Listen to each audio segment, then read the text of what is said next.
You actually do complain a lot. Now I don't know who told you hardly complain, but you actually do complain a lot. No, I feel like I could do so much more complaining. You do. You complain a lot. Do I have chocolate in my teeth? Because earlier in my interview, I had chocolate in my teeth. Wow, that is a lot right there. It's a lot on this side, right? Well, I'm okay as long as you don't start missing that tooth over here that women start to miss, that one over here. Like that's what bothers me. Women start missing. Bruh! Like nobody cares that that tooth is. That's another thing. Like that's a That's a whole. whole other thing, but I know what you're talking You like you know. You're like about. No, I got you have got to see that that tooth is missing over there on the right or left side, and it's not quite a molar. It's right after that first set of teeth, like the third one back, and before the molars really get going. And people just be missing that tooth like it's okay. Like I don't get that's a whole nother thing.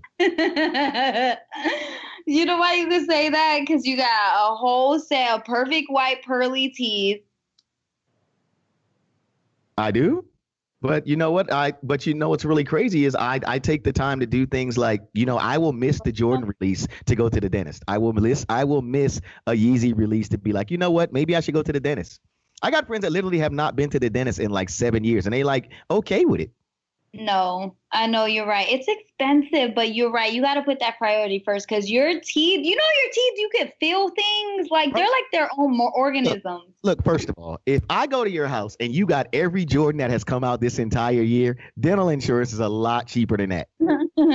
For real, man. Dental insurance, eye insurance is a lot cheaper than I got friends, and they're mostly dudes, man. They be like, man, I can't even read this. But you ain't had an eye exam in like 5 years. I'm not even sure how we got in this conversation, but the tooth thing really bothers me. Like I don't like, what is it? Like, first of all, and I'm sure Jason is like, are we in the show, not in the show? We're in this show. We're gonna have a guest, and he's gonna text me when he's ready for us to call him, Jason. That's just an update on that. But let's welcome the entire family once again to Southern Hospitality, where it's our space and it's your space as well. It's like one big happy family right here. And I'm glad Brittany's back. How are you, Brittany? I am so much better now than the last 5 minutes. No, I mean, but you know what's funny though? Like, I don't know how we got here, and I wasn't sure that this is. I know we didn't mean to start here, but we're talking about like hygiene, and we're talking about different things, right? And what is it with that? Like, okay, it's not the front two teeth, it's not even the next two teeth, and it's not even the next two teeth. But once you get out to them first six that connect in the front, somewhere within that seventh or eighth tooth going that whatever. You say 1, 2, 3. Somewhere within that fourth or fifth tooth. A lot of folks be up in the club with that tooth missing. And it's like you have got to know, like it's a wide enough space to fit a whole cigarette through there, or a piece of like dental gum. You have got to know that tooth is missing. Why does nobody get that tooth fixed? I don't know. And I've seen it too. And I'm like, look, it's been 3 years. Like, you could have saved up. I get it right away. It's expensive. You may not have the funds for it. Okay, so you got to walk around with a little missing tooth. I'm patient. If it's been 3 years, I feel like you're being reckless. You're being reckless because 2 years even. I say at the 2 year mark, you should be making the appointment at 2 years. But you know what? Though, I really can't even give him 2 years because first of all, that is your health. And then if I catch you with three new outfits on in a row, that tooth could have got fixed, or at least we should have made the appointment. We haven't even made the appointment. We haven't even found a dentist that we like. And we out here talking about we got to get Cardi B new Fashion Nova that just dropped. We got to get that Fenty that just dropped by Rihanna. And yes, I am concentrating on women this time because I seem to catch way more women with that tooth missing than men. I'm not gonna lie to you, Brittany. And maybe because I pay more attention to a female's mouth. So ladies, maybe I'm sorry. Maybe I'm just kind of a slant there because I'll be looking at a woman's mouth before I look at a dude's mouth. But it's like, and again, let's count. Front two teeth, next teeth, right? So that's 3. Somewhere within that fourth or fifth tooth, before we get deep into the molars, at least one out of 11 chicks be having that tooth missing. 1 out of 11? Where did you get this? I could lower the number. I was trying to be respectful. I think it's really lower. Maybe I'm just hanging in some of the wrong places. And another thing too. Yes, where are you? Right. It's not even prejudice because it'd be all different nationalities too. I've seen with it. No, I agree. It's just all. I think it's the same type of person, though. I just feel like you're right. It's that person that's always either they're out, they got a bunch of like material things, and they're the ones with the missing tooth. That's why. But let me ask you this: But shouldn't you? Isn't that tooth like? Is that tooth some kind of way essential, or is it just molars? It's a non-essential tooth. It's a non-essential tooth. Is that why nobody? Is that why people be like, it don't bother me when I chew? Nothing really, because it's a non-essential tooth. Now we've discovered it's a non-essential tooth. I never knew that. Oh my God, I think it is. Or you know what? They think it is because it's an essential tooth to me. You know what I'm gonna do? My dentist appointment got moved, but when I go back to my dentist, I'm gonna ask them first of all what those teeth are called. And I'm gonna ask them. I'm gonna take a survey from my dental office and be like, "Do you guys fix this tooth a lot?" Because you know what teeth they do fix, especially when rappers get some money. They put all them big ass chiclet teeth in everybody's mouth. Right. Dude, but they have to nub them down first. They nub your teeth down and then put a thing. That's the part that scares me because that's your original teeth. Right. They make them like a V or something like that or something. No, but if you take them things out, but no, once you put them chiclets in there, you don't take them chiclets out. And yes, they are big as damn chiclets. Them teeth is big as damn chiclets. Dude, they are. And then sometimes their mouth be crooked because it's just inevitable because they're so big and they can't help it don't align right. Brittany. Okay. I know I got crooked teeth. I can talk about this. It wasn't even about that. You know, because I always like to get, because you know what I like about this is too, is it's like having you here is something I've been missing. So, you know, and me and my sisters talked a lot when I was younger, but I can ask you anything. So immediately it comes to mind, right? This dude been trying to holler at you, right? He broke. He win the lotto. Better yet, you know what? He gets a promotion at UPS. Ooh. And the next thing he do is he go get them chiclet teeth. Now he up in your face like, hey, Brittany. You going out to eat with him? You know what? If they look good, yes, I am. But I hope they never fall out because I'll leave him. If they fall out, if he takes them out, I'll leave him. Brittany, they don't take those teeth out. Ekin, I think after a certain time you have to replace them, don't you? But you don't be there for that. You don't go to the dentist with them for that. They're not gonna do that in the house while they're laying next to you in the bed. Oh, you're right. They go to the dentist. You're right. It is like a hard, like a. You act like they sitting at the table with you and they like, hold on, baby, hold on. We about to take a picture. I got new joints in today, babe. That's Brittany. No, they do look good. They can look good, but sometimes people just do it overboard. I don't know what dentists, they just like, they don't know how to size teeth. No, but I think those teeth, I think, I'm not a dentist, but I'm starting to believe that those teeth come one size fits all. Because it could be you that go in there, right? You go in there, you come out. I'd be like, Brittany, I just got my teeth. How come our teeth are the same size? We're not the same size. But our teeth will be the same size. Dude, Scrappy. Oh my God! Scrappy. Now you calling out names. Oh my God! I want to hear what you think. Now I want to hear what you think. But you know what? It's just like I could tell because when he talks, like they're so perfect and big. But he's also got a big mouth, so it like hides it a lot. But there's just sometimes I feel like Nikki's are too big. But you know what though? They're brighter. They're brighter. That's one good part, right? They're nice and bright, white. They're beautiful. They're perfect. But sometimes they're a little scary. Some of them go to. I wonder they come in like a flavor. You know how chiclets come in flavors. You know how chiclets come in flavor. Yeah. And that's all I picture now is chiclets in somebody's mouth, like them big. They look like a cartoon because they all be like the same size. No, you got me on the one size fits all thing because I really do think that's what it is. It's gotta be. Brittany, why do they all look the exact same? Exactly. They need to go in there and do those. They need to go in there let you try on a bunch of pair like you do your eyeglasses. Yeah. You do. Brittany, how did we start the look? This show was supposed to be. Oh, I had chocolate in my teeth. Oh yeah, did you? Yeah, we got that. Yeah, I can see you because I would tell you because I don't want to be that friend. Don't you hate that friend? I am that friend that doesn't tell you. You know, why wouldn't you tell them? I get so embarrassed. I get embarrassed to tell you. I don't want to be the one to tell you. Shit, I might be the one to tell you on the mic. Hey, in that green skirt. I know you smiling a lot, girl, but right over here. One time I was serving when I used to be a server. It was like 3 or 4 girlfriends that came out. They were having a girls' night. You could tell they had ordered a bottle of wine, red wine. They were all drinking or whatever. One of the girls messed around, caught wine mouth. Do you know what wine mouth is? I'm still learning the wine thing. So school me on wine mouth. Wine mouth is when you drink red wine and your teeth get stained. So then they start to look really dark and like maroon and like, because the wine stains your teeth. It can for some people. For some, it's more than others. Right.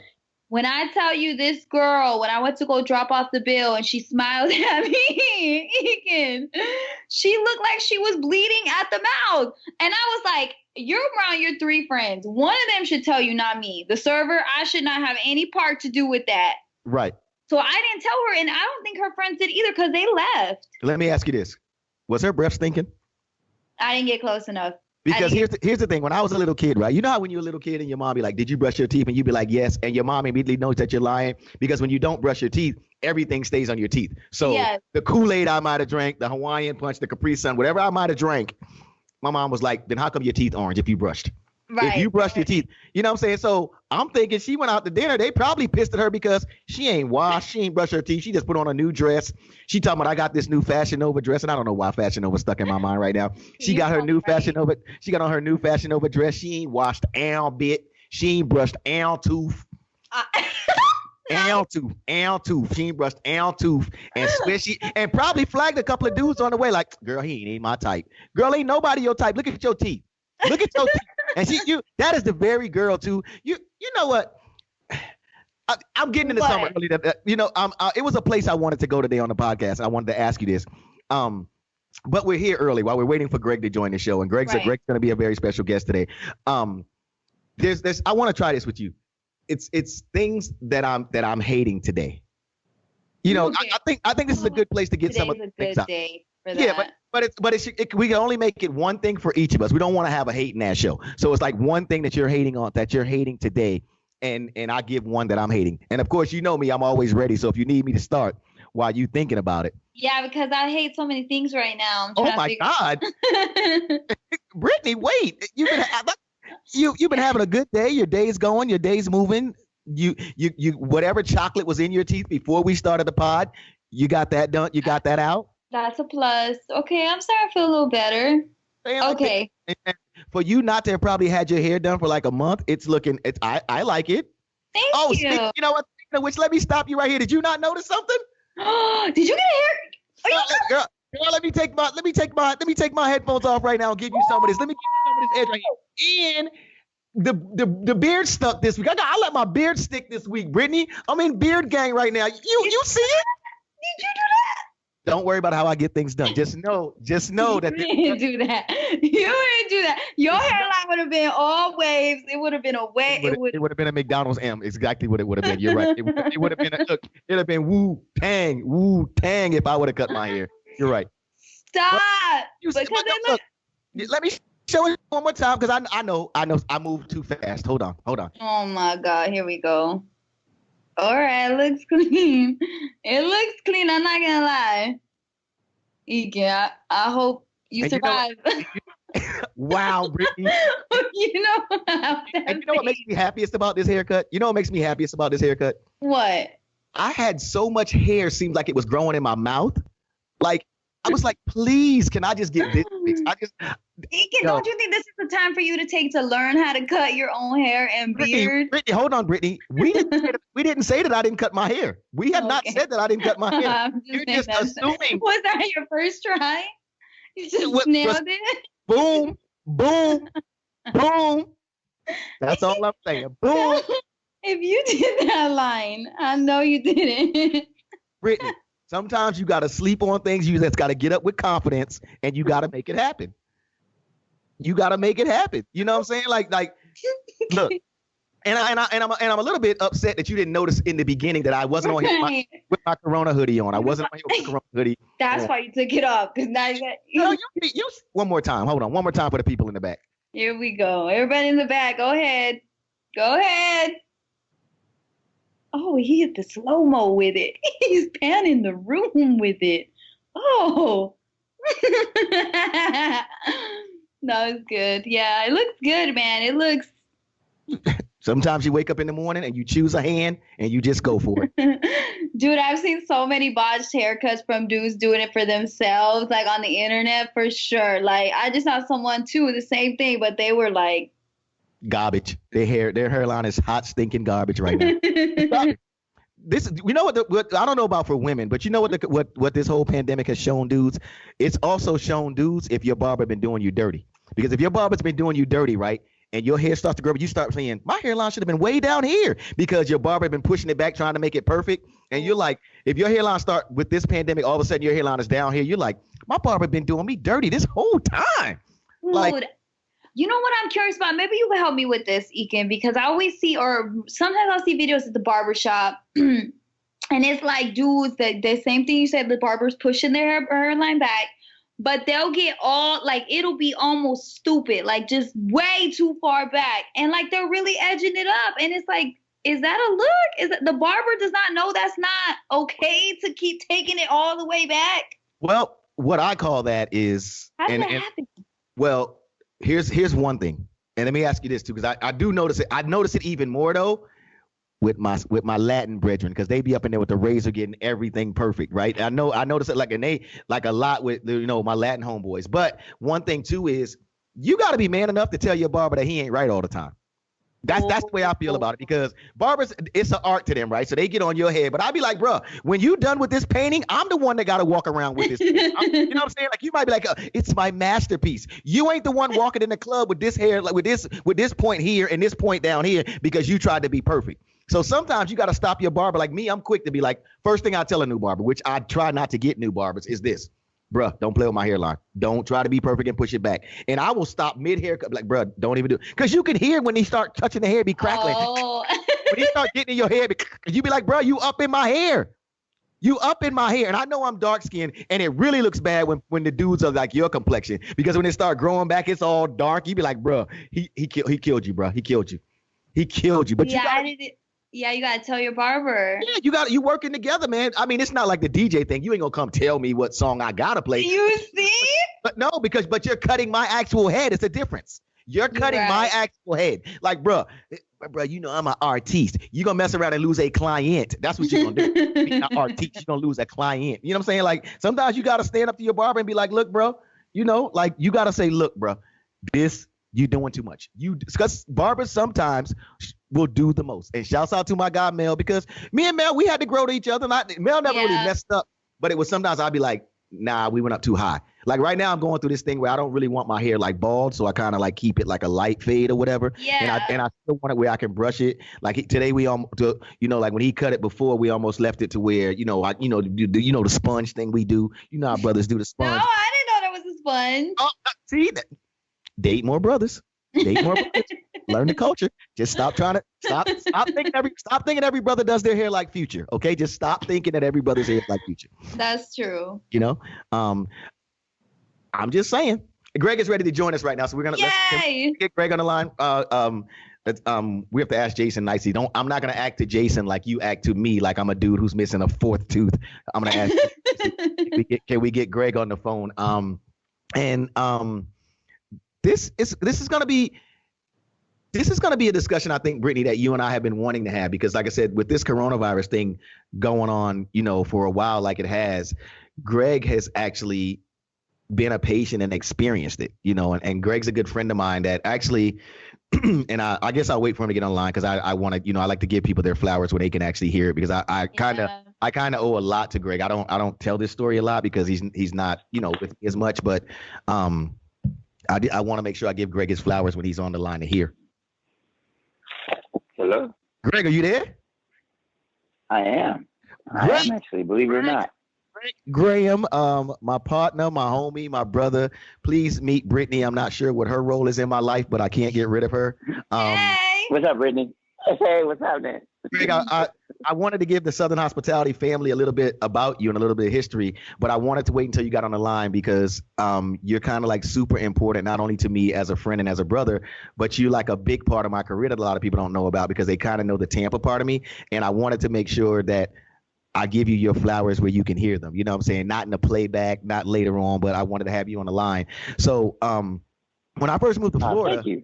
Before we get into even more of why we want to talk to Greg for sure today and get some more of his history, when I first moved to Florida, I didn't know that many people, and happened to meet Greg through some other mutual friends, and we just started hanging out. And then one day Greg calls me And Greg knew I DJ'd or whatever, and I was still like trying to get back on my thing. Actually, when I first moved to Florida too, I was working at a sneaker store, Brittany, because I wasn't sure. I can see that. I was waiting to go. I was waiting to start school at Full Sail, and I kept changing my date. I went out of town on a tour, came back. I was like, because I wasn't sure what I wanted to do. I was like, I don't know if I want to give them all this money, because Full Sail is a grip. You know what I'm saying? It's a grip, and I wasn't sure. And I get this call from Greg one day, and it's like, yo, BET is about to do a deal with Disney, and I want to link you with these guys. And it turned out to be the talent casting director, Ron Severini from Walt Disney World. Wow.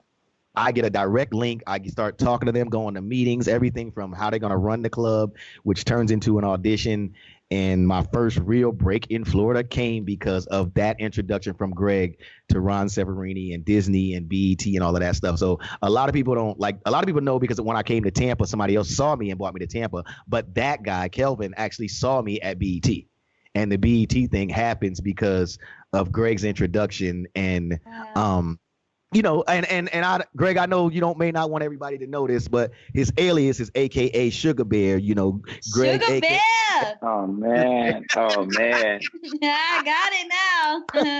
So I'm glad to have you on there. I can't get it. I can't pull it back. Oh, no. I'm glad to have you on Southern Hospitality, Greg. And we want to talk to you first off about some things that you've done in your career and that sort of thing, and then get into even a bigger part of your story is that right now with what's going on with COVID-19, aka the coronavirus, you have been through that in New York City on a real super duper personal level. And I don't know where you want to start with the story, but I kind of just want to bag up and let you, because what Brittany and I have talked about before too was it's one thing to watch the news. It's one thing to, even with our friend Griff, rest in peace, that passed away. We still didn't get to hear, not that we're searching for this, but it's one thing to hear all this news and all this other stuff, but to hear someone who's actually experienced it and actually in a place like New York that's really going through it.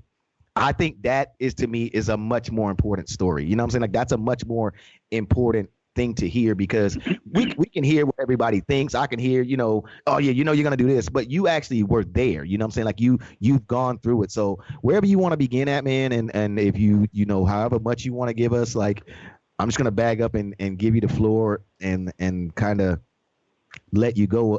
I guess you could start off too. How are you feeling right now? Well, I'm feeling pretty good, I tell you though, like, I don't know if y'all like watch the news or anything like often. I try not to watch it like all the time, you know what I mean? But like, we got one of the reporters, dude on CNN, Chris Cuomo. He's a cat that he also, contracted the COVID thing. And, that dude, he's been in shape for like his whole life pretty much, right? He's been like superheroed out and everything. And, he's been, just honestly kind of chronicling his improvements, day by day with everything. And it is one of those viruses where it's not like the flu, in the sense that like, you count the days, you can project, okay, 6 days from now, I'm good. Mm-hmm. That's not necessarily the case. He's, doing exercises, he's doing his thing. I'm making sure, like for myself, I went through this. This is about like 2.5 weeks ago, I got out of the hospital for that. And I went in because I had this shortness of breath. And, right. For me, I never had any problems breathing. Like I never had asthma. I never had, any respiratory, anything. And the shortness of breath, it wasn't because I was like, trying to run a marathon or, run around Prospect Park, and sprint. It was because I was trying to go to sleep. Right. And, I'm trying to think what activity on the planet, should require the least amount of energy. It should be you trying to sit and go to sleep, right? Mm-hmm. Right. So that's why I'm thinking like, okay, this is wrong. So I was like, I told myself this was a Saturday night, almost 3 weeks ago. And then I was like, yeah, if I make it to the morning, I'm going to go to the hospital the next day because this is not right. And I had a couple nights of this before, right. So My friend, he asked me, he was like, yeah, how are you going to get to the hospital? I said, the hospital's on First Ave, so I could just take the 6 train. And he immediately started calling an Uber, Wow. But, thanks to him, so I got there quickly and had my mask on and everything. Cause we're all masked up here, like galore, like everybody's wearing masks. Right. And, I got there and I told them that I was having some shortness of breath, and they asked did I have a cough and did I have a fever. And then, those 3 things, they were like, check, check, check. Okay. You can come sit over here and, we'll take a look at you. And they admitted me, soon after that. So I was in the hospital for about 6 days. Wow. And I was really lucky, in one sense, because I was in one room in the beginning where, like, it was a nice room, almost like a hotel. It was just like really good reception kind of thing. I was by myself, but I knew that there's like 2 other places I could go from that room. Mm-hmm. One was, like the people who they discharge and just say, hey, okay, you're going to be good. Just do this, do this, do this. And then you eventually get sent home. And then the other way was ICU. Wow. So, luckily I just went into the one where they were going to, they saw my symptoms and, read my blood work and everything. They were just like, okay, so you can probably go home, but we just got to treat you. So, that's what they did. I ended up moving into a room with 3 other people. So it was like a room of 4 of us. And that was the hard part, really, was if you imagine, like how people are talking about being quarantined, like either in your own place or in somewhere that's familiar to you. Mm-hmm. In one sense, I was kind of quarantined in that room with 3 other people for like. Did they have the virus days. Or were y'all all in there for the same reason? Do you know? Or like you're just in a room and you could be with anyone? That's right, Brittany. Yeah, like they all had it too. So this is the wild part is like when, they take you in, to the room, they're like, okay, yeah, you can take your mask off now. Like you're good. I was like, what? Said, oh yeah, no, I mean, everybody here has the same thing. So you're good. I'm like, wow. Oh, I didn't. Wow. And literally, you saw people, no mask. They're reading magazines, like looking on their phones, stuff like that. And did they test you? I didn't know if you mentioned that. I don't think I heard you say that they actually tested you with the coronavirus test.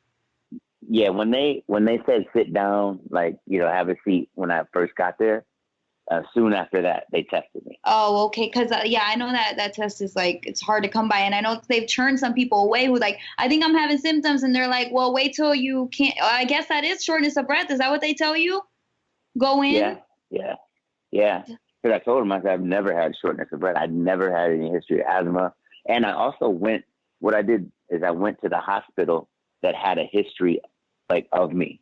I'd been in that hospital previously, like years before. And I just wanted to make it easier for them so they could easily see and pull up any data that they needed to. Yeah. To see like, hey, well, this is all me right here.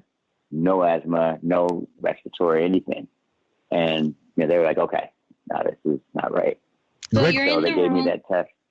Greg, when we talked about this before, go ahead. You want to finish some? I wanted to ask you a quick question about that because I know when we talked about this before too. You were mentioning like how long that you had like that cough or whatever, and the nurse asked you that. When people talk about that cough and stuff like that, like how different was that as opposed to like a like a normal cough that you would have? You know what I'm saying? Because like I said, for someone who hasn't experienced it like myself, we're just seeing what everybody says on TV, right? And then I know you and I also were talking about like. There's people that probably had this like back in December, January that thought it was like the flu. And please tell Brittany and the rest of the Southern Hospitality fam about what you were telling the doctor told you about what your actual specimen looked like as what he thought the flu was doing. And I know I gave you a couple of multiple questions there, whichever one you want to get to first, because it was really interesting to me how you said, like, when they first saw you, when they looked at your specimen. He does this all the time. So what you say specimen? You keep making this. What is a specimen? Great. Well, no, what they did, there's not anything ultra gross, but what they did is they showed me on the screen what bronchitis is supposed to look like under a microscope, right?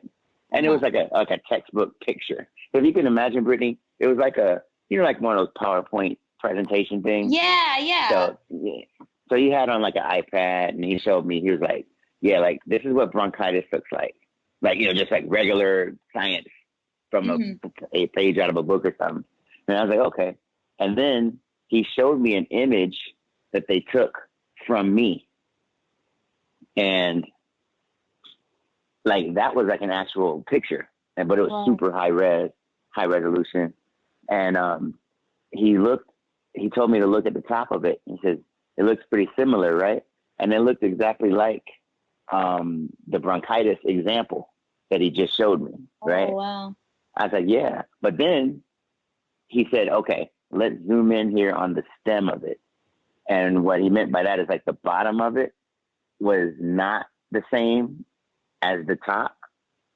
So in other words, both the top of the bronchitis and the top of this, other virus was the same.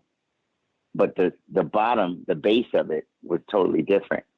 Oh. Like the base of the other virus was like round, whereas the bronchitis one was more like a tree trunk, Right. So he was like, "This is really something that's kind of bizarre to us because we've seen a few people that have come in with this, and it's telling them that this flu is now getting smart to where it can disguise itself as another disease." Oh my God! In other words, yeah, what it did, and you're right. Like I can feel that. Oh my God, I can feel what you're thinking, Brittany, because it's like it basically jumped in the bushes with a little twig on top and said, "Oh, nothing going on here.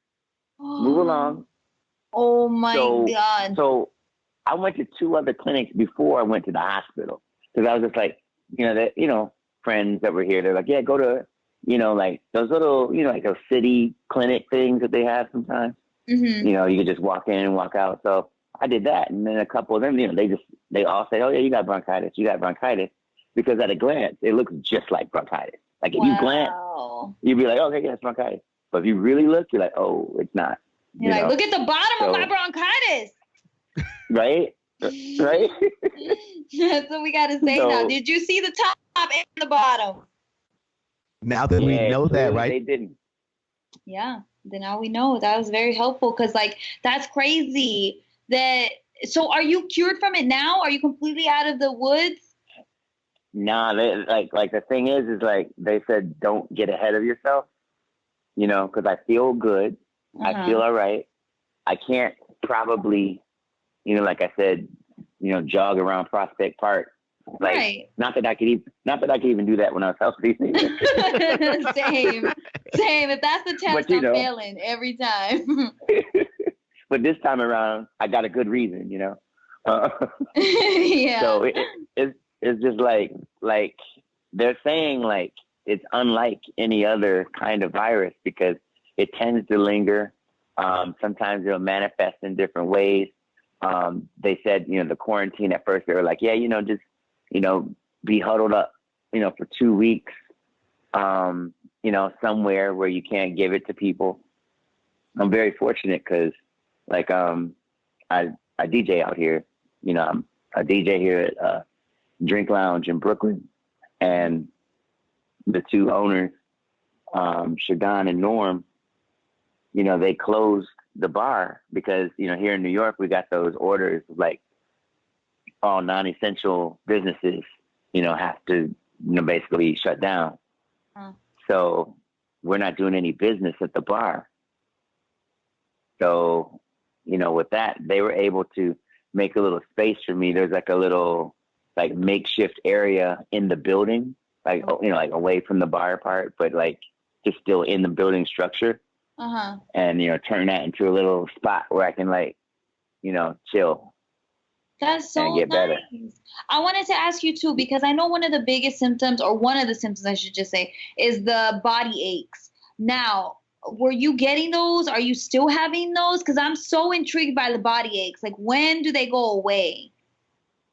Well, you know, like I've had, okay, I'm going to say like being up here in New York, every time I wake up, it's been like, okay, I'm not going to look at social media first because I don't want my day to be slanted after hearing of something bad going on with somebody who just caught this virus, right? Yes. So, Right.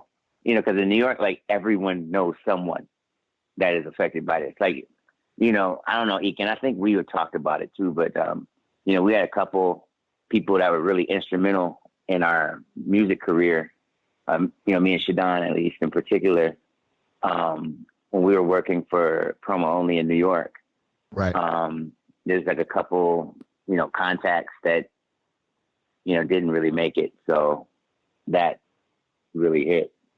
But in addition to that, there's just people getting it. And also there's people that, you know, have no symptoms, but they're testing positive. And it's kind of like, what? You know, like it's really bizarre.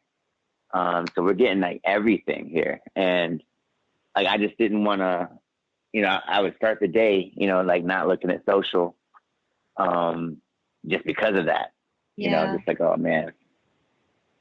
But the body aches, like in particular, I've had others mention they've had body aches. I haven't had them, luckily. Mm-hmm. Wow. So everyone's kind of different in the same in a way. But I'm sorry, what? But there is, you know, one concern I have is like, you know, there's like a dull ache, let's say with, you know, the kidney area, because they said that like they're now learning that sometimes the virus can affect the kidney area. So I don't know if like I have that or not, but you know, they said that like, you know, when I go get checked out, I'm supposed to get what's called an all clear appointment. Okay. You know, what that is like, you know, before I can go, let's say back into society, so to speak, or go back to work or whatever. Mm-hmm. I have to get, you know, cleared from the doctor, and they're going to check out what are called, you know, the antibodies. I don't know if like the audience has heard about those, where like the antibodies are basically like the white blood cells and the other cells that fight the virus. So like, you know how like when you get the chicken pox, you know, when you're a kid, and then you don't get them ever again. You know what I mean? Like that's what they're looking for. So they're going to be looking for my antibody count. And what that is like, it has to be above a certain level for me to be considered immune to it. But, you know, that antibody test, like if you think that other test was hard to get, the antibody test is even harder because like some of the chemicals that are needed for it are made in like different countries. You know, some of the parts of the test need to be shipped in from different states, you know, so it's not like what they want it to be is, you know, how they want it to be as convenient as, let's say, a pregnancy test, right? Right. And you walk in, you get the 99%, whole kit and you can do it. Right. Right. And of course, I'm not equating sickness with pregnancy, but no, but you're right. But the test, it's reliable, it's dependable. We've had it for a long time. We know if that thing says you're not pregnant, you're pretty much not pregnant. But and I know. But with the test kits I'm seeing and I'm hearing, maybe you can confirm this too, is that like there are a lot of them too. They're having problems that they're not even accurate. They're 50% accurate. They're half accurate on whether you even have it or not. And that's what they, you know, like the hospital is kind of holding off. They're like, you know, Greg, let's wait like at least a week or two just to see if we can find one that we believe in. Because, you know, the last thing they want to do is that, oh, you're good, you know, go ahead, lick the poles. Go ahead, you know, like, you know, like I can't wait till we can lick poles again. You know, you know, and like then all of a sudden I could get reinfected, you know. Yeah. So there, you know, that's been a thing now. Like and that's very good observation, Brittany, because like they were saying that like they have the test, but they're not working. They're not always working like they should. Mm-hmm. And see, it's kind of interesting to talk to you too, Greg, about this because, like I said, New York, from watching it from Florida on the news, right? We see all these different areas, and Brittany and I were talking about statistics last week. We were looking at different areas and how things were going compared to Florida, right? And then you look at all the things that we're reading about New York. First, one of the first questions I want to ask you next is, do you think that you might have had this, like, we were talking to you and I before we got here about December, January, that a lot of doctors and hospitals might have been diagnosing this thing wrong in the beginning, you know what I'm saying, which it also could have started the problem. Did you feel like any of these symptoms that you wound up ultimately having, did you feel like some of this was in maybe a December, January time frame with you? Like you might have been like, oh my God, I just don't feel it. I mean, I tell you, the only thing that was different this recent time around was the shortness of breath. Everything else I had a little fever. I had that cough. And Brittany, I didn't get to tell you, but I was telling Ekin, I had this one like nurse, and she was pretty hilarious. And she figured she could use her humor on me. So she was like, okay, now I want you to be straightforward with me. Do you have a cough? And I go, yeah. She says, how long have you had it? I said, I don't know, like maybe, like 3 weeks or so. She said, you've had the cough for 3 weeks. And I said, okay, maybe about like a month and a half. And then she said, okay, so you've had a cough since like the beginning of March. I'm sorry, the beginning of February. Yeah. And then I said, well, no, it was before that. It was like, I'd say somewhere like just before Christmas. Wow. And she leaned in and she goes, that's not a month and a half ago, And then she said the difference between like guys and ladies and how dudes with a cough are still okay in society. Like if you hear a guy cough and then he, continues doing what he's doing or talking or whatever, like people are thinking, okay, he has a cough. Yeah. Whereas like if you encountered a woman who every time you saw her, she had a cough, you'd be like, you want to get that checked out, right? Is that okay? Are you okay? But she was laughing. She was like laughing, like just like, no, you didn't. How long was it really? Like I was like, okay. It was like just for Christmas. And so yeah, I did have that cough. I had the cough forever, and the fever, like, and my fevers weren't like drastic fevers. They were really like the subtle 99.5 instead of like, the normal temperature, 98.6. Right. So there wasn't like, oh my God, I got a fever. It was just like that. And yeah, but like Ekin, that's a good point that you bring up because, some doctors that I've talked to since have said that there are many locations that didn't know to look for that. Right. Yeah. Back then.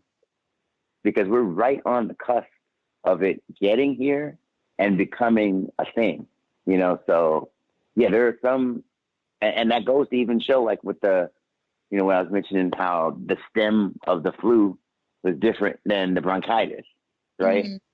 Like that doctor specifically said, we've been getting some of these and we've never seen this before, so, but at that time, no one had heard of COVID or anything like that, or, right. Like no one was checking for it, I should say. They probably have heard of it, but you know what I mean? It wasn't like make sure you test these people for COVID, Yeah, exactly.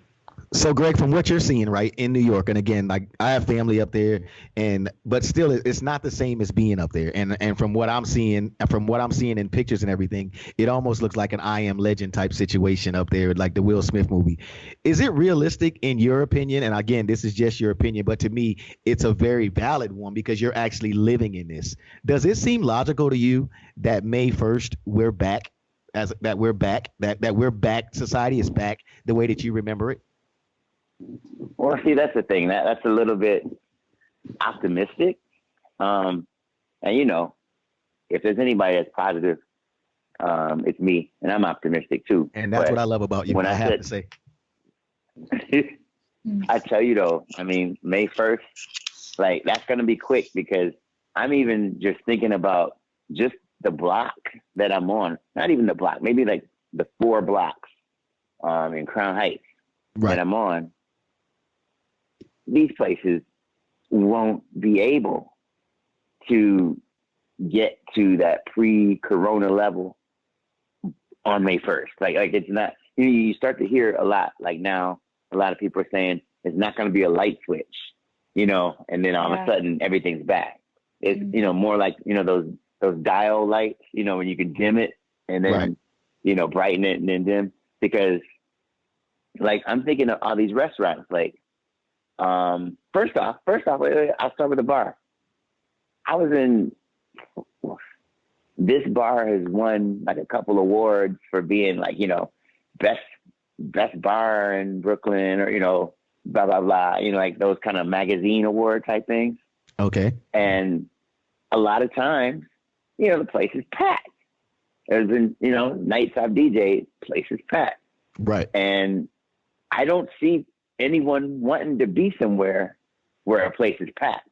It's so true. You know what I'm saying? Yeah, we're not ready for that. Like, nah. And then even like, I'm thinking about that. Like, we didn't think anything of it before all this. Like it was just like, oh, okay, it's packed. But wait, you know what? They said they're in the back. Okay, let's go through the back and then go through all these people. And, the music is bumping and you're trying to like move to the beat to get to the back. You know what I mean? But I don't see that. Right now. And that's just the bar. That's just, that type of atmosphere. And that goes for like any bar. Like when the bars start to get filled, I don't know. And also restaurants too. Oh, go on, Brittany. Yeah. I'm sorry. No, yeah, and then there's no people who have no symptoms. So like you're literally and you're bound to touch everyone in the club at some point trying to walk across the room and in those bars or whatever. Exactly. And nobody's going to want to take that chance right now because it's like I'm just trying to get to the DJ to go request my song because I know Ekin's about to play it. Okay. Well, you might as well not. You might as well. I can save you the trouble of risking your life. But you know what though, Brittany? You know what, Brittany?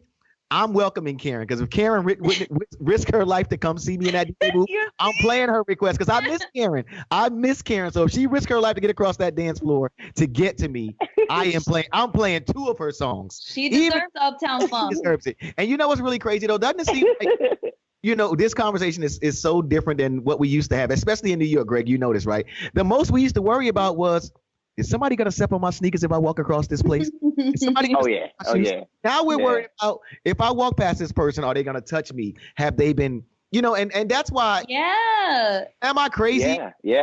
There's no way to me that the world can even remotely be back to normal. How can we dance on each other again? Brittany, that's it's breaking my heart. Obviously, your heart is. I can see it on your face right now. But my point more so, Greg, not about Brittany's twerking woes, was about. Oh my God! It was about. Think about it like this though. Are we ever really going to be comfortable again until we know that everyone can be tested or that there's like a vaccine? And from I don't see it. Like, are you ever like even if we haven't seen each other in a while, right? We all get together. Yeah. 5 of our friends. We don't know where they've been at. Like for the most part, I'm home for the most. I can speak for me, right? But I still venture out. I mean that I'm 100% safe. I go to Target. I go to Publix. Yeah, they got tape on the floor, but I'm walking past somebody down the candy aisle. That's when I'm going to get them Frosted Flakes. I have passed that a couple of times. You know what I'm saying? And we were not 6 feet apart. I don't know what happened in that aisle. You know what I'm saying? So, and Greg, I'm so glad that like you're such a positive person. And to me, you were the perfect person to talk about this. But I just in real life, I'm sitting here right now, listening to the president, who is also AKA not Brittany's president. When May 1st, and I'm like, we don't have a vaccine. We have yet to say we have enough tests for everybody. And then even to Brittany's point, the tests that they got, they're not even sure if they're all reliable. Yeah. Yeah, it's kind of like, it's almost like now the beginning tests, the ones that will show you like if you're positive or not. Mm-hmm. Brittany, you're right. Like there's a bunch of those. They're more reliable, I should say though, but there's still some that aren't reliable, Yeah. But generally speaking, like the one that I had, because there's apparently a couple different kinds. The one that I had, oh man, I gotta relive it. I'm gonna tell you. Long Q-tip. Yeah, the long Q-tip, and they like basically poke it to the base of your face from your nose. Oh my! You know, so it's like almost like like that. Well, let me see if I can touch your brain game that you had in fourth grade. Yes. Yeah, it was that, but with this long Q-tip, and then they do both nostrils. Oh, I didn't see that. Couldn't watch the whole video. I've seen people get them done, and I could not. I cringe. I squirm. I can't even watch the video. Maybe you know what? Maybe you know what? Maybe that video should. That one was accurate. You know what? Maybe that video should be shared more like on social media, and people would stay home if they saw that video. They really would. Greg, Yeah. Greg, in New York, is it? I don't even. Well, I guess I do know how to ask it as straight as I can ask it. You know, we're seeing like all these, especially on. I've seen it a lot more on like the social media, like Instagram and that sort of thing, of like pretty much a lot of these places. It's just body on top of body on top of body on top of body. Is it really like that in New York? Or is it just some things are magnified for national news, or I'm getting it on HLN, CNN. I'm not getting that local news that you guys are getting up there. You know what I'm saying? But but we've seen images of like it just be stacks of black bags, and it looks so sad too. It's like all these bodies, and it's like they don't know what to do with them. It's like they're giving us the message like it's so many people passing away. We don't know what to do with these bodies, and that's what we're seeing a lot on this end. Is that the I mean, you don't know because you're native. I've just been here a long time, so you might have heard there's this island that was used for the longest time, like since World War II. Like whenever they couldn't identify bodies, right, they would bury them at this little island. And I say little, kind of like imagine like a Rikers, but not. Like just somewhere else. Right. In the rivers, and they would go to it. And at one point, there was like a refrigerated truck that was unloading some bodies up there. And what they do is like, everyone's tagged, with their name and their identity and stuff like that. So, I don't know the protocol for anything, but it's like, yeah, they were putting some bodies up there. Now, I don't know if they've continued to do that, but it did hit the news. I remember a couple of weeks ago or something, right?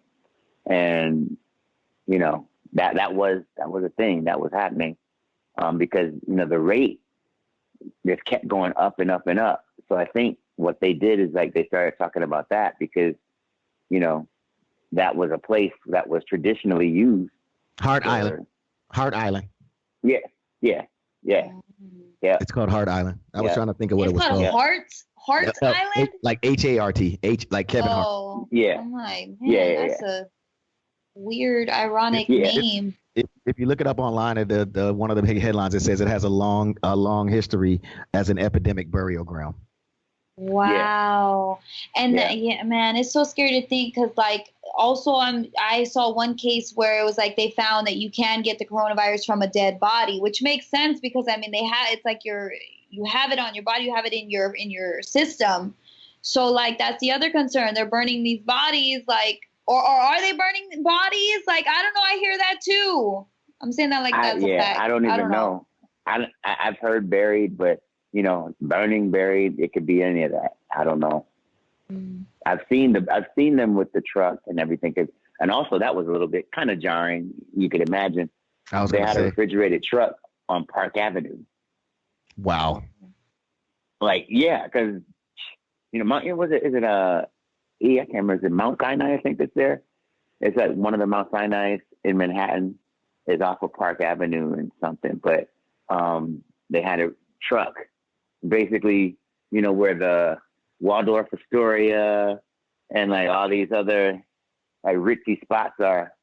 Right. And then they had this truck with bodies and they were like waiting for it to fill up and then I guess take it to Hart Island or something. But, like every time people would go up, that's like all people would talk about is just like, this whole thing. And, some of the restaurants here are open, but they're open for just takeout only. But they were popping before. And, like some of them were popping, like, let's say, as sit-down restaurants, Right. Like where you could tell, like, you know, party of four. Oh, you know what? Should we get another bottle of wine? Okay. You know, like it's one of those. The atmosphere was cool. So people stayed and spending money and stuff. And now, like, you know, they're doing takeout, but, you know, that's a fraction of what they were making as a full service restaurant.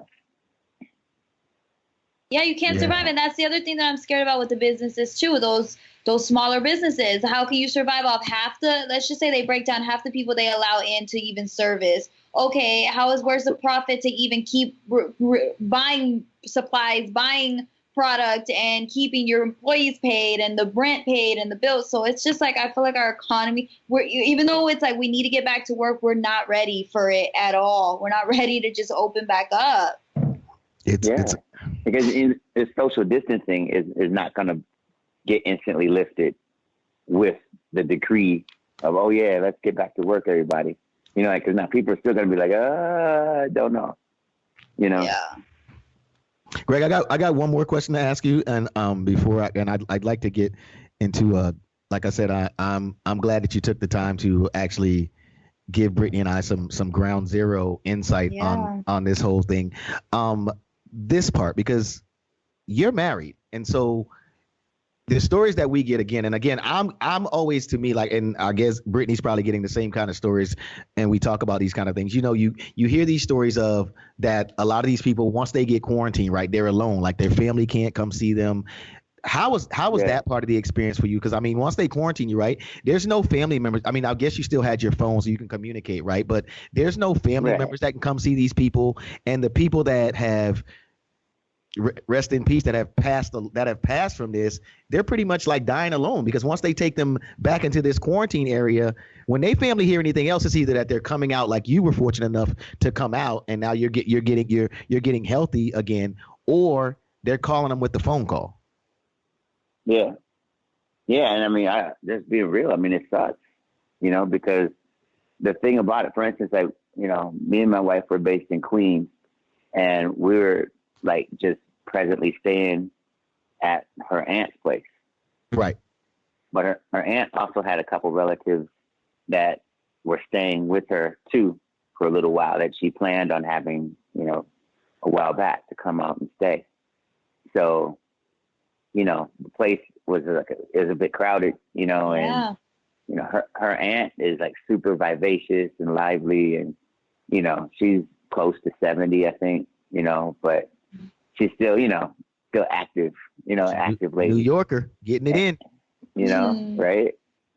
And, you know, that's the thing. Like, before I got out of the hospital, I had a social worker / public health woman. Her job was to just kind of basically give like an exit interview. Right. You know, like, you know, how did you like the service, this and that. But with all this going on, she was like, okay, all that was cool. Now, do you have a place that you're going to? And she said, are you going home, or are you going this and that? And I said, well, I have some friends that, you know, created an area where I could go to and heal. And I said, the reason is that I didn't want to go, quote unquote, home to Queens, because, you know, I'm in a crowded place where I could easily give any of them what I had, you know? And I also, you know, had offers to stay in Brooklyn with friends, but they, I guess, weren't fully aware of how contagious this was, you know? So I had to say, well, you know, I can't do that. You know, hey, you have kids. I mean, not only you yourself, but, you know what I'm saying? Like, you have kids. Yeah. I would love to stay there with you guys, of course, in any normal circumstances, but, you know. Well, that's awesome that you weren't selfish and you weren't like, well, I mean, they're saying it's okay. Like, you knew better, because it's true. And that's the other thing. A lot of people still don't, like, I know that was, you know, a while back, but still recent. But I think that that's the case still. And people are making exceptions for their friends, you know? And it's like when we lost Griff Gotti, I had some guy hit me up. I had never spoken to him. And he was like, where's the funeral? I'll drive there. I'll go. Me and my friend are going there for sure. And it's like, of course that's like in thought, that's great, that's thoughtful. Of course you support and love this person, but that's exactly the opposite is what he would have wanted, was a funeral and a gathering of people while this is all still going on. And so, people are trying to be friends, but right now I don't think the time, like you gotta, do what's the right thing, not what's the best thing I think that you want to do. I was so lucky. Yeah. And you're right, Brittany. Like I had consciously do what was right. Of course, I haven't seen my wife in like 6 weeks, pretty much, Oh, wow. Overall, like total. I mean, besides like FaceTime and everything, and but that's different. Not the same. And, all of that is just not good. And,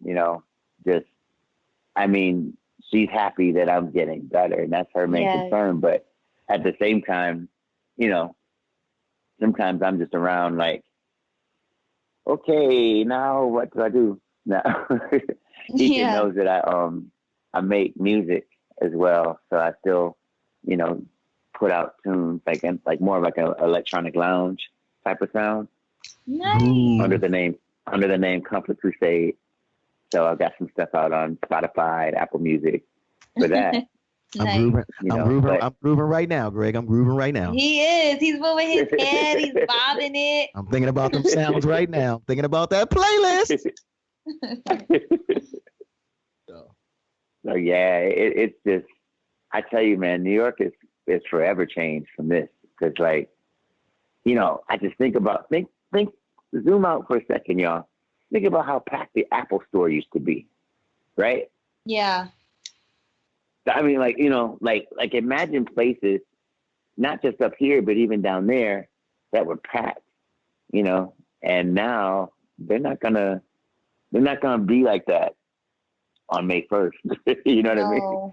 I mean, it's crazy now you speaking of that, because the Apple store is like a club. But I actually stood in line the other day to get in Home Depot. I'm talking about a line that they had going up, going down, and then going the other way. What did you need from Home Depot? You don't do nothing around the house. First of all. Who hung that up back there? Not you. Actually, I did hang that right there. Yeah. Yeah. First of all, you ain't gonna just jump on my house because been here and you seen that these walls are painted. I didn't paint them, but they're painted. You act like and look, I can bang a nail if I need to. And actually, what I was getting from Home Depot, since you must know, I need to know. Actually, I don't even know what I got from them. He can just go into places to do something. I don't even remember. Just like that. Just that quick. Oh, you know what I did? I took some stuff back to Home Depot. I had way too many. When I first moved in here and all the stuff I bought, I changed all the light switches and stuff like that. That's 2 or 4 screws. It's kind of easy job for me. But I bought way too many, so I took them back. The lady was like, "What's the reason for returning them?" I said, "I got too many, lady." Got too many. And then I returned. And then I went. I always go walking around Home Depot because first of all, I need to stretch my legs and get out. But I was like literally in line at Home Depot. I was like, yo, I'm in line. Yeah. Returning some screws. You're in line to get in. Right? Yeah, I'm in line to get in. Yeah. Yeah. That's like, a lot of places are like that here now, where Walgreens and, the supermarket, like they're all like, lines out the door. People are like getting in and they're letting like, I guess maybe a certain number of people in at a time. It's a very, all of that, it's like forever changed, Right. Yeah.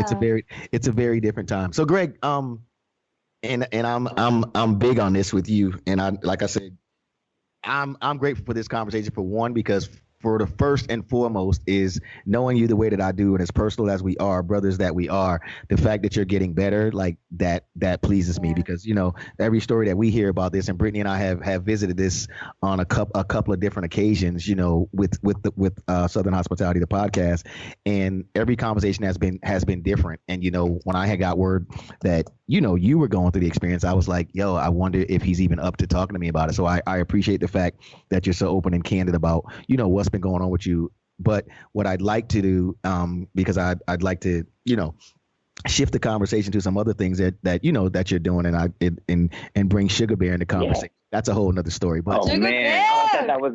Oh but, no. But yo, if you could give, I thought that was gone. If you could give, anybody like any advice on, this whole experience, what would you tell them? Like it's definitely way easier said than done, but maybe hone in on the desire to get tested. Try to do whatever you can do to get tested, because there's already so much that they don't know about this. If they have symptoms, then they might have it. Oh, if they don't have symptoms, then they might have it. You know what I mean? Like, it's like, what? It's like double talk. You know what I'm saying? So like go try to get tested, maybe even, like with symptoms, say, hey, look, I'm having these symptoms, so I need to get tested. Or I think we might have lost him. Did we lose Greg? Yeah, we lost him. Well, he was ending it anyway, so I think that was helpful though. Yeah, go get tested. It's hard right now. Did you feel a certain way after that conversation? What do you mean? I mean, I just first of all, I feel like oh, there he is. Greg's back. Greg, we were just you want to finish your thought, because I was asking Brittany something else. You want to finish your thought? Oh, yeah. You were speaking on really honing in on getting tested. We want to give you a chance to finish that thought. Oh, okay, yeah, because like with getting tested, that's going to help not only you, but it's going to help everyone around you. In terms of us getting to know who has it, who doesn't, who needs to get treated, who is immune. It'll answer a lot more questions. The sooner people can get tested, that's the start of the journey, I would say. But then after that, there's just so many other things, depending on how your test results come out. Right. I was just telling Brittany, like I just feel, I don't feel bad. I don't feel scared. I just feel different after this conversation with you. Like I feel like this is the most that I've actually known since this whole coronavirus thing started. Yeah. And I'm not sure if you've actually said a lot that we haven't heard in rumors or whatever, but your confirmation and giving real insight, because you actually have been through it, has made me and I already think that I take it serious, because I haven't even let people come to my house. Like I homeboys be like, yo man, I'm off today, yo, I'm gonna come through. No, you're not. Why not? Because I'm quarantined, yo. Dude, I had a guy invite me to Miami this morning. Come to Miami this weekend, come hang out. I said, what? First of all, Brittany, that's another part of the story. You've been asking for good DMs. You finally got a good DM, and now you're complaining. We'll get to that. Brittany, was it? Okay, you know what? Was it a DM, Brittany, or did he DM you? It was a DM. So it was a good DM. No, it wasn't. Brittany, if he asked you to go to Miami, that is very different. That is a good DM. He didn't come on there and say, hey, you want to quarantine with me, baby? He didn't say none of that. He offered you a trip. I mean, he offered you a trip during a pandemic, but he offered you a trip. Thank you. So he's trying to tell me he don't care about my life. That's what I heard. That's not what he's saying. What he's saying is he cares about your weight. You know why I know he cares about your weight? Because he know if he take you to Miami right now, ain't a lot of restaurants open, so you ain't gonna eat a lot. He cares about your weight. It depends on how you're looking at things, Brittany. You got to look at things a different way. No, I could not believe I got invited to Miami this weekend. That is crazy. Greg, shifting this whole conversation. Hilarious. I'm sorry, Greg. Greg, shifting this whole conversation. Part of what we're talking about here, right, is Brittany, I wouldn't say she has a distaste for men, but she feels like men ruin lives, right? So they can. So last week, a big discussion came up about, whether it was appropriate to send DMs during a pandemic while we're quarantined, all of that stuff, right? And then it came out because Brittany allows me to explore her life, that Brittany has never gotten a good DM. So I pleaded, Greg, with the Southern Hospitality family, which you are also a part of, and apparently it worked. You got a DM and got invited to Miami, and now you're complaining. Okay, Brittany, what did he say? Hello first. What did the DM say? He said, "Oh crap, I don't." It was very simple. It was like, here's the thing. It was simple. It was like a hi type of thing. Somebody you already knew? Is it somebody? Oh my God. Oh. Greg, No. Greg, I know you can't see it, but right now I'm waving. Celebrate good times. Come on.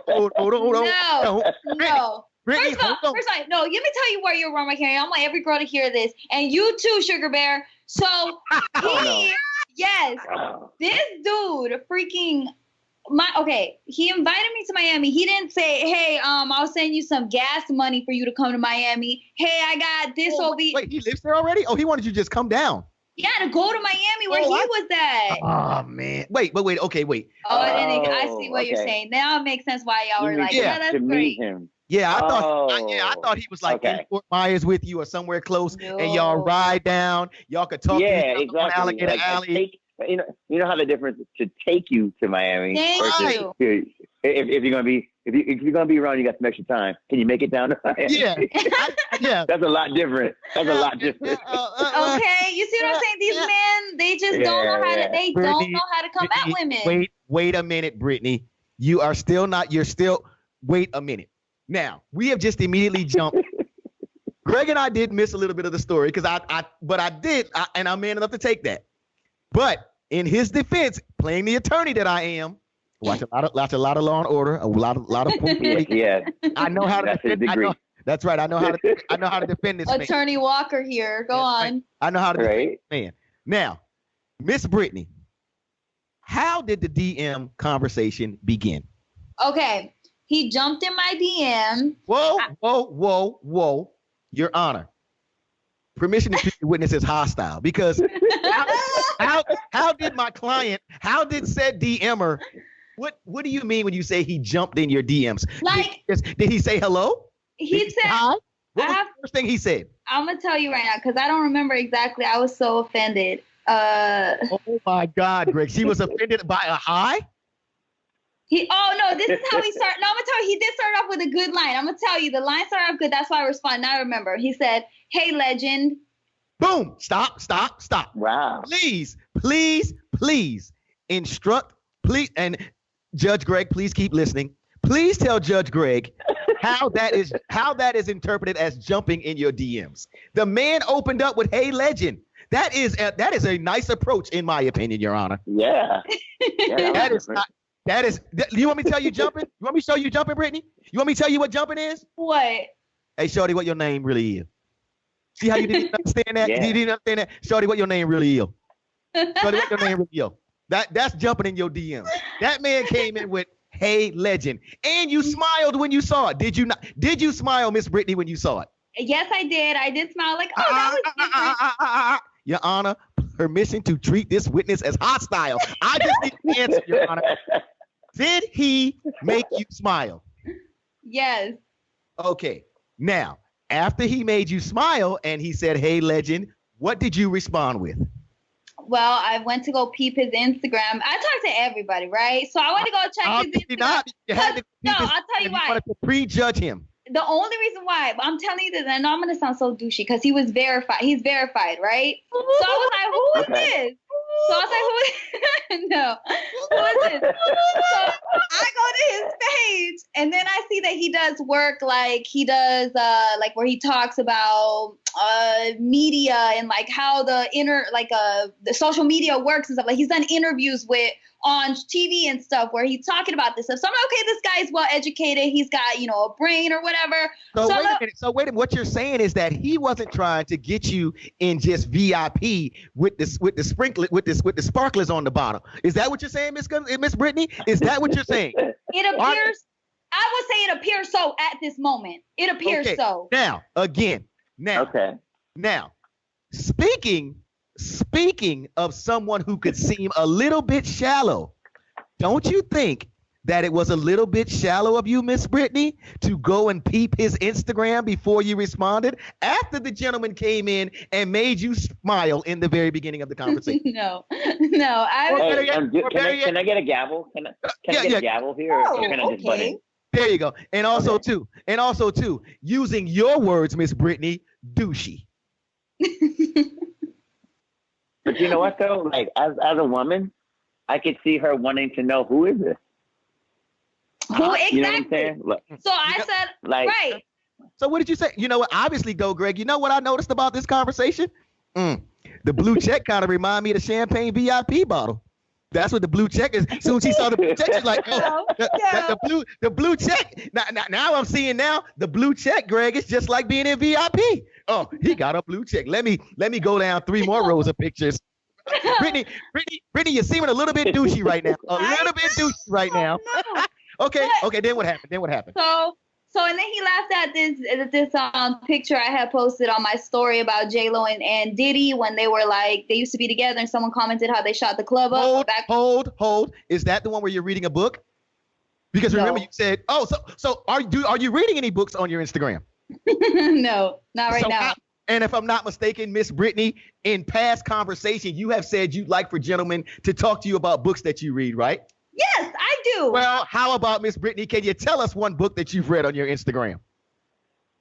No, wait, like a couple months ago, I read a book. Look, if you're a guy and I look at your Instagram, will I see you reading any literature? Yeah, you will. Yes, you will. Yes, you'll. Where? What picture do you have of you reading any literature? There's a book on the back of my nightstand. You can see it in the back of my. I said you're reading some literature. I didn't say setting up a house for HGTV. I said you're reading actual literature. Okay, Brittany, I'm sorry. I don't mean to keep stopping you. Okay, then how did the conversation? Where did the conversation go bad?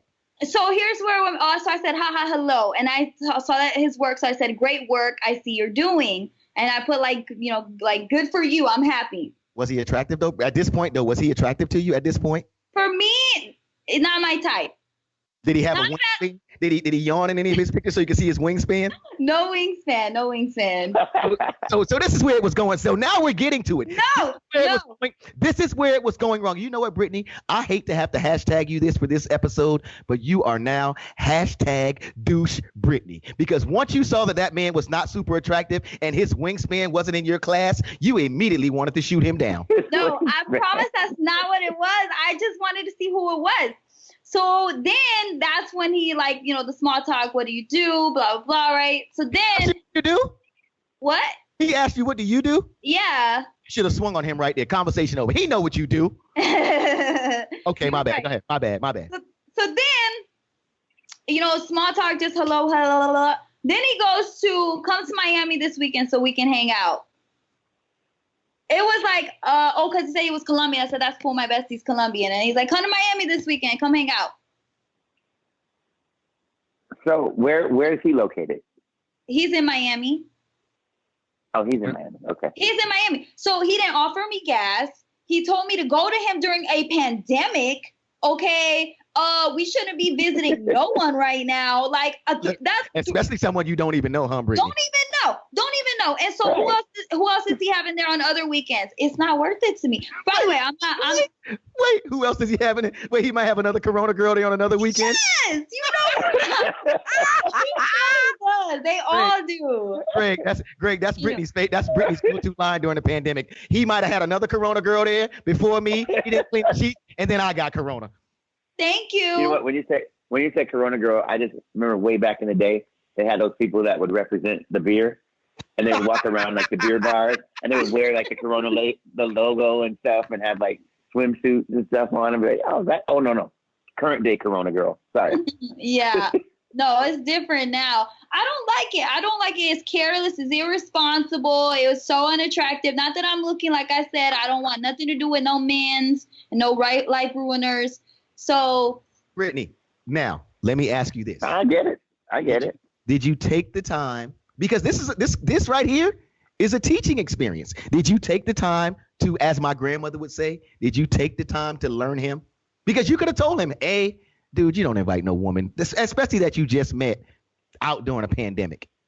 We're quarantined right now. I wanted to tell him that so bad because I was like, I wanted to honestly scold him like a parent, but then I knew that was. Yeah, that's how bad I wanted to. I wanted to be like, are you crazy right now? Like, why would you even do that? You should be more educated. You seem like you have your stuff together. Why do you think that that's okay? Like, that is such horrible human behavior to me. Oh, wow. Yeah. Horrible human behavior? During the Rona, yes, you're being irresponsible. And, yeah. So then I said, I have a boyfriend, so I'm not going over there. I said, but if you need help spreading awareness on anything, you can hit me up about that. If you want to do something good for a community and you want to talk about that, we can talk about that. That's what I told him. Brittany. So you only use men when you need them. Yes. Oh wow. You instantly have a boyfriend because you just want to be there. No, I do have a boyfriend again. You got a boyfriend again? Yeah. This is such an up and down. This is such an up and down. Look, Brittany, look. You got to warn me of these things before Brittany's the show. Got it going on. You got to keep up, E. I know. Things change day to day here. You know why things change day to day? Because her appetite changes from day to day. Brittany does not want to cook, Greg. So it's like, you know what? Okay, we can be together. We can be together. No kissing though. We can be together though. No, we're not kissing. It's quarantine. We're not. It's quarantine. Look, I don't know, man. Brittany, as always, I wish you the best, and I need it. I do. I wish you the best, and I'm always here for you. I'm here. You know what you can do? Anytime you want to vent, even though I am a man, I will take it for these men. I will take it for these men. You know, but I have to play devil's advocate. You know, that's why, you know, I have to bring you to court. I have to get the real points out. So don't. I enjoyed court. Yeah, like you have to. Law and order. Yeah. Yeah. You know, I've watched at least 3 episodes of First 48 today alone. Oh my God. And I know. Here's what I know. I know if you would have asked for a cigarette, you was about to tell me the truth. If I would have got you to a cigarette, you were about to tell me the entire truth. That's all I'm saying. Greg, please, whenever you want to be a guest on Southern Hospitality, you are more than welcome here. I want you to continue to get well, my brother. And because, you know, we probably got some drinking to do when this whole pandemic thing is over. Yeah, we do. Yeah, man. I've been saving the days, you know. So. That's it, man. I might even get, you know what? I might even get Brittany and whoever is the guy of choice during that time. Like if she's, you know, not that she has a lot of guys, but if she's going to New York? Yeah, we go to New York and hang out with Greg. You know what I'm saying? And that'll be dope. That'll be dope. The pandemic is over. Greg and I'll just sit in a bar and have drinks too. Like we've done that. Like even if it's like 30 minutes, we got to get together and sit in a bar. I'm down. Soon as this is over. Yeah, when it's over.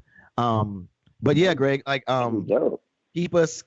Well, I know I'll be updated because I don't plan on just talking to you one day. I kind of talk to you like a lot more, especially now that I'm like, you know, Greg and I had this talk too, Brittany, that we have got to learn to stop catching up with our friends when we hear something. It's a phone. Talk to your people. If you love them, check on them. Talk to your people. Greg 100. Didn't scold me. He didn't scold me, but we did have that talk. Like, bro, come on, bro. Like, we have a mutual friend. We had a mutual friend that like she played detective and she figured it out. She was like, wait, I haven't heard from Greg in a long time. You know, I was like, oh. And that's what started, like, something ain't right. And I mean, another thing about me and Greg, let me tell you about how tight Greg and I are. When I first got to Orlando, right, what I wanted to do was I wanted to see the scene. So I didn't care what club I went to, what kind of club it was. I just wanted to go out. Greg and I were at all kinds of clubs. I remember one night we was in a gay bar, right? This girl walked up, she was like, y'all lost? And we was like, nah, we meant to be here. We just wanted to see the scene. You know what I'm saying? Like we were so out of place. Like we was just at the bar drinking, but for what was going on around us in the bar, we were clearly out of place. You know what I'm saying? We wasn't bothering nobody. We just had the bar, but they could clearly see like, yeah, them dudes, they ain't normally in here. They not. And a couple girls came and talked to us with them. And it was like, I remember the conversation. So it was such a cool combo because we wound up being cool with them. But they were like, y'all meant to be in here? We like, yeah. And then we gave them the story and we wanted to see the scene and, you know, this, that, and the other and what Greg did. And right that time, I didn't really tell people about my job, you know, selling sneakers. You know, I was DJ Ekin, but not the most, I was working on being the most connected. So I didn't, I ain't go out with like, girl, you know, them Jordans come out next week. I can get you. You know, I wasn't telling everybody that. No, we weren't there yet. It wasn't that Ekin wasn't born yet, you know. Greg, not advised. Greg, I feel like I know I asked you this before. If you want to leave, I'll let you leave the last thought on Southern Hospitality. First, before I let you do that though, Brittany, where can they find you on social media? Because it's only right that they get in them DMs. Wait, don't get. Are you accepting? Are you accepting DM? Are we still trying to find a good DM? Well, that was a good DM. It just went left. Yeah, that was it. That was a great DM, but it just went so left, right, so quickly. I like that line though. Hey, legend. I might have to use that. Right? I like that. I know that's like instant smiler.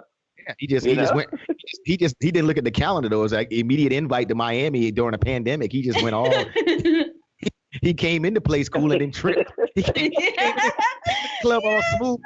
Oh, damn, and tripped, knocked the girl with the bottles over and knocked somebody else drink down. He just tripped or whatever. Brittany, where can they find you? Brittany, where can they find you on social media? _BasicBritch_. That's everywhere, right? Yes, follow me on everything. Instagram, Twitter, Facebook, Brittany Gonzalez. Don't even say it. Yeah, don't say it. Because nobody's going to damn TikTok, okay? Nobody's going to damn TikTok. Ekin's favorite platform. You know, before we go to, I got this one last thought. You know who I'm mad at right now? Who? You know who's getting on my last damn nerve? And it's not the TikTok people right now. You know who's getting on my nerves? Who? Them old, what you gonna do with your stimulus check? Spend it or invest it ass people. They getting on my damn. It's none of your damn business what I'm gonna do with my stimulus check. I thought okay? you were one of those people. I don't care what you do with your stimulus check. I'm not on Facebook talking about what y'all doing with your stimulus check. It ain't none of your damn business what I'm doing. If I decide to get online right now and shop at Nordstrom's 40% off sale, that's my business. That's with how my you're spending your check. Trump bucks. I didn't say that. I'm just saying if that's how I feel like it, that's what I'm gonna do.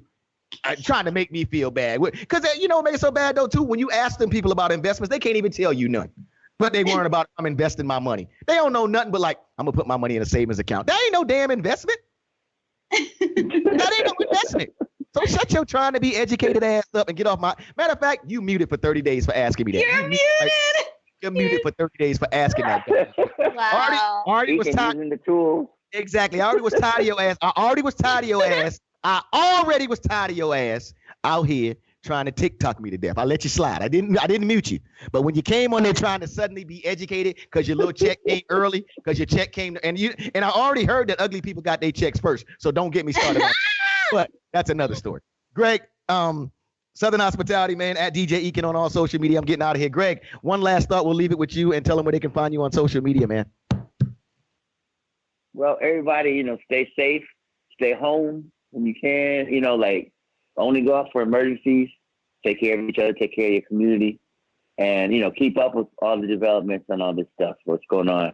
We got to return ourselves back to, some sense of normalcy here. But while you're doing that, though, I did put out an EP called Social Distancing. Boom! And you can find it on Apple Music, Nice. Spotify, Tidal, all the interwebs. And I'm available on @ComfortCrusade for pretty much everything. For Instagram, Twitter, all that. @ComfortCrusade.